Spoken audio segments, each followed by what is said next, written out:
Welcome to the LDN radio show, brought to you by the LDN Research Trust. I'm your host, Linda Elsiegood. I have an exciting lineup of guest speakers who are LDN experts in their field. We will be discussing low-dose Naltrexone and its many uses in autoimmune diseases, cancers, etc. Thank you for joining us. Today I'd like to welcome our guest, Yolanda, from the United States, who takes LDN for rheumatoid arthritis and Hashimoto's. Thank you for joining us today. Thank you for having me. So we'd like to hear your story. Where did it all start? Oh my goodness, it started probably 15 years ago without my knowing that I had RA. I had surgery on my foot because the tendons had worn out completely, but it was actually rheumatoid arthritis, but nobody told me that. So when I finally got diagnosed with, first I got diagnosed with Hashimoto's. Within a month, I got diagnosed with rheumatoid arthritis. And of course, typical rheumatologist, she had me on 5 different medications all at the same time. And I spent a year, after I got diagnosed, I spent a year just researching and trying to find anything that I could get my hands on. I wanted to find out what I could do to get to the root cause of my problem.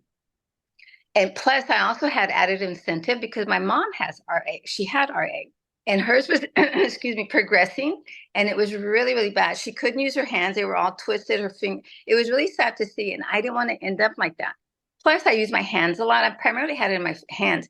I use my hands a lot for my work. And I thought, oh my God, what am I going to do if I can't use my hands? Anyway, so I spent a year, like I said, researching. Everything that I read pointed to LDN. And I thought, what is that? And the more I researched it, the more curious I got. Excuse me. But the one thing that also kept popping up was change in diet, like the no gluten, the no dairy. And I thought, okay, I can do that. I can do that one to get started. And then hopefully I'll find a doctor that can prescribe the LDN for me. So I changed my diet. I did an elimination diet. And then I reintroduced some foods. And then I started doing the gluten-free. I don't really do dairy products, so I was okay with that. But the soy, processed foods, all that, I started doing that. And that helped immediately. But I still had a lot of pain in my hand. And my hands were always swollen. And without realizing, too, that my feet were also very swollen. And I didn't know that. So I started doing that. I started taking the LDN probably, like I said, a year after the diagnosis. And I was taking it at 0.5 and I was titrating up. You know, I like I said, I read everything and I was like, okay, I'm very anal about it. And I thought, I got to do what it says. So I titrated all the way up to 4.5. And I'm not going to lie to you, I was detoxing really bad. And I remember one specific time when I was on a mission trip to Guatemala. And we had finished the mission trip. It was the last day we were going to be there. And we were in Antigua. And I loved Antigua. It's just beautiful. But my arms were on fire. They were just burning. And I had long sleeves on. I just wanted to rip off my undershirt because I had on scrubs because the pain was so intense. I didn't know what to do. And then in Guatemala, they don't have anything that you could really buy. And I was like, what am I going to do? And I just remember having a whole lot of pain. And just wanting ice. I wanted ice to put on my hand and my arm because it burned so bad. That's probably the one time that I remember really detoxing from it. And then the more I read about it, and I thought, oh, okay, well, it's called herxing. I didn't know that that's what it was called. So I continued to take the LDN at 4.5 for a super long time. I think I was on it probably for 10 years at that level. Then more people started getting into the different Facebook groups. And they were talking about how they had to go up above the 4.5. And I was like, I wonder if I'm at my maximum, or my sweet spot. So about a year ago, let me backtrack. So I lost a half an inch in my shoes when all the inflammation went away. My rings just roll on my fingers because all the inflammation went away. And it got to the point where my rheumatologist, she was furious with me because she wanted me to take Humira. And I said, I'm not doing that. She fired me a couple of times because she said that I wasn't following the medical advice she was giving me. And I was like, and that's okay if you want to fire me. But then she would always let me go back.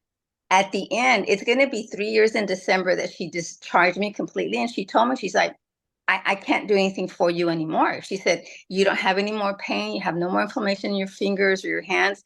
She said, there's really not anything that I can do.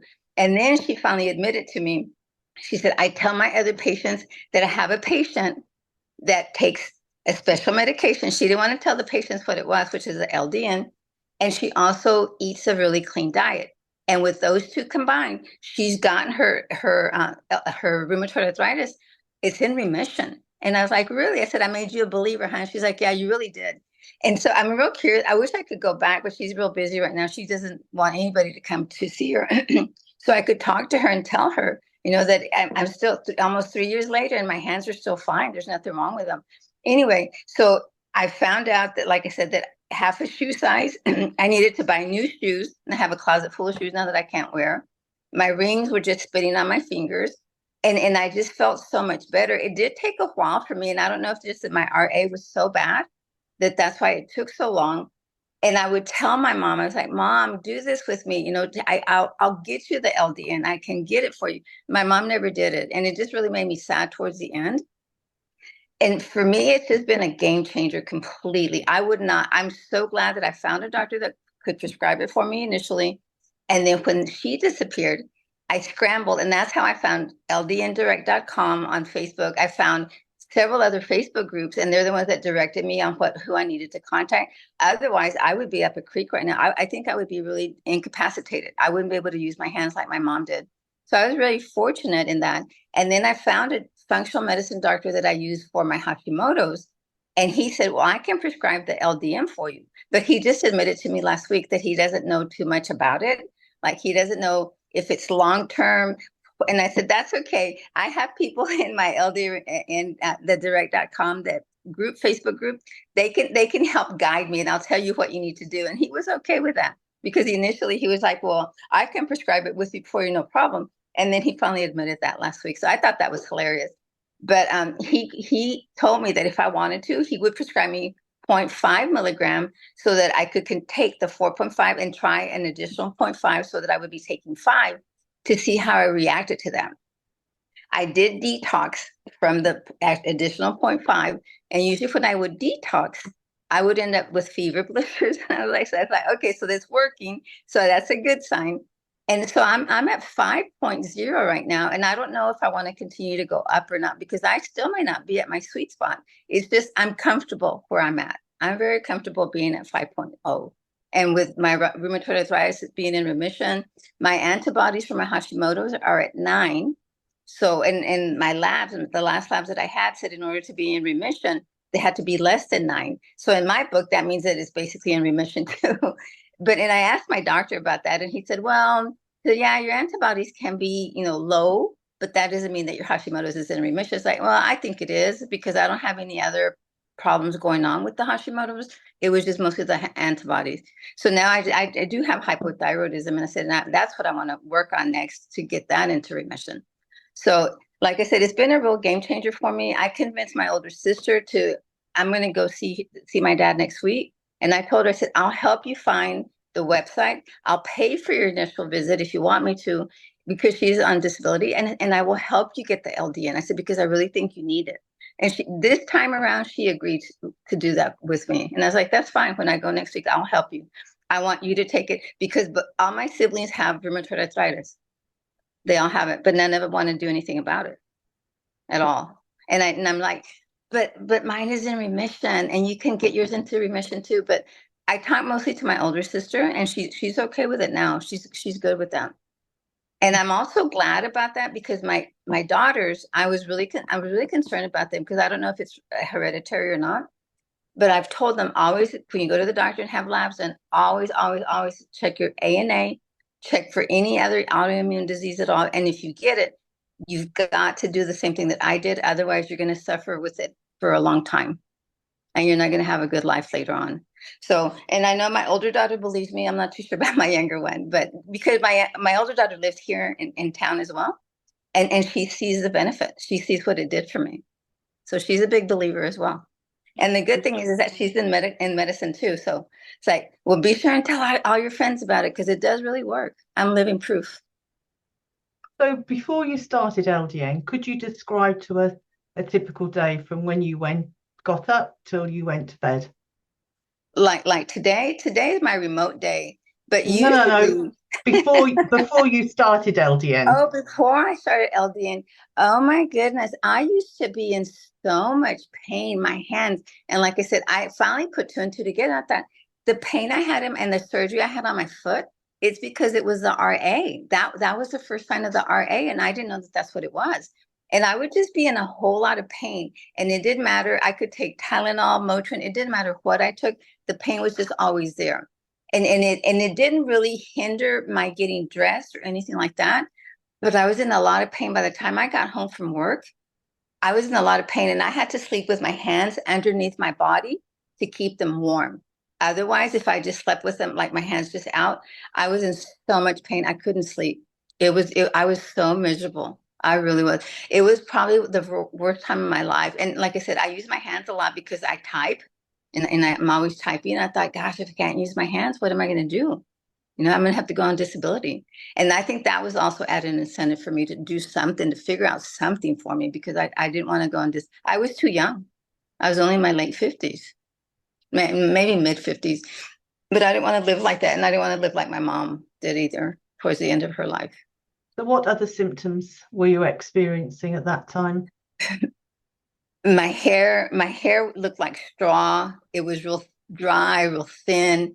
And it looked like straw. I'll never forget that. It looked like straw. And I had gained a whole lot of weight. I just felt really miserable. The fatigue was off the charts. And then, like I said, the pain in my hands primarily. And I thought, and I could see the swelling in my joints. I could see that swelling. I thought, what is that? And then when I finally got the diagnosis, I was like, that makes sense. And then when I was talking to my mom, she's like, yeah, I have that too. And she thought she also had osteoarthritis. And I said, Mom, do this with me. Do this with me. I know you can lead a better life. And she's like, no, I like tortillas too much. And I'm like, oh my God, that's so sad. But yeah, but the pain, it was just a lot of pain. It was very painful, very, very painful. And what about brain fog? Did you have any brain fog? Oh my goodness, yes, brain fog, fatigue. Yeah, and I'll never forget about maybe 6 months into taking. So I was already at 4.5. I remember thinking to myself, oh my gosh, I don't have brain fog anymore.